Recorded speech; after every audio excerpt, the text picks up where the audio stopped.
Hello mga kakabs, itong luto nga pala na to noong nakaraang linggo pa to. Ito nga pala ay nagluluto nga pala ako ng sinabawang manok. Kasi para naman maiba yung luto ko, ayan nga pala yung aking ginagawa sa manok. Balay nga pala ay gagawin ko lang siyang sabaw. Hindi naman matawag natin yan na tinula kasi ang totoong tinula yung may papaya.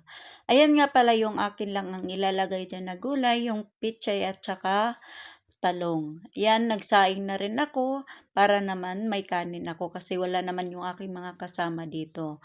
Ayan nga pala yung aking gagawin. Hindi karamihan lang yung aking lulutuin kasi yung iba namin kasama dito ay nandoon nga sila sa desierto kasi nandoon yung mga amo nila. Ay, syempre, nandoon yung mga alaga rin nila.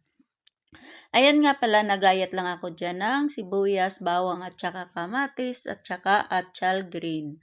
Ayan yung aking gulay, bali isang talong lang yan. At saka meron ding gulay na aking ilalagay. Ayan nga pala yung akin naman pagluluto dyan para naman ay medyo maiba naman talaga yung mga lasa-lasa. Kailangan natin nigigisa kasi yan naman yung mga manok na yan ay naka-frozen yan.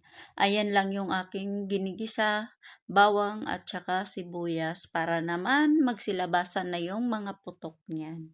At yan ay nilagay ko na rin yung kamatis at nung natapos na yung paggisa ng kamatis, ayan nilagay ko na rin yung manok. Diba hindi ka naman karamihan yan, bali kaunti lang. At yan nga pala ay nilagay ko na rin yung asin at saka paminta para pag nagpapakulo ng manok, ayan ay maano rin yung lasa niya. At yan naman ay akin lang yung ginigisa ng saglit at saka ko siya lalagyan ng tubig. Bali nakatimpla na lahat yan.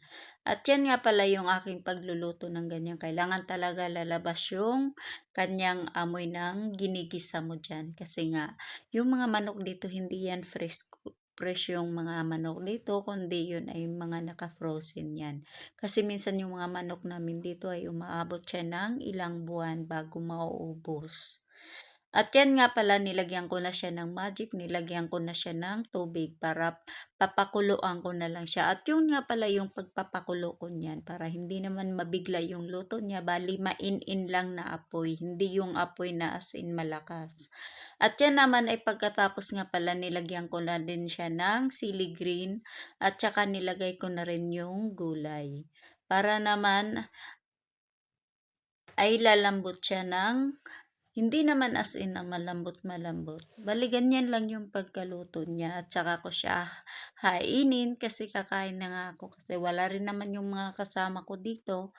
Bali, ako lang ang mag-isa dito sa bahay. Kaya yan ang naisipan kong magluto. Bali, gabi na nga pala yan niluluto ko.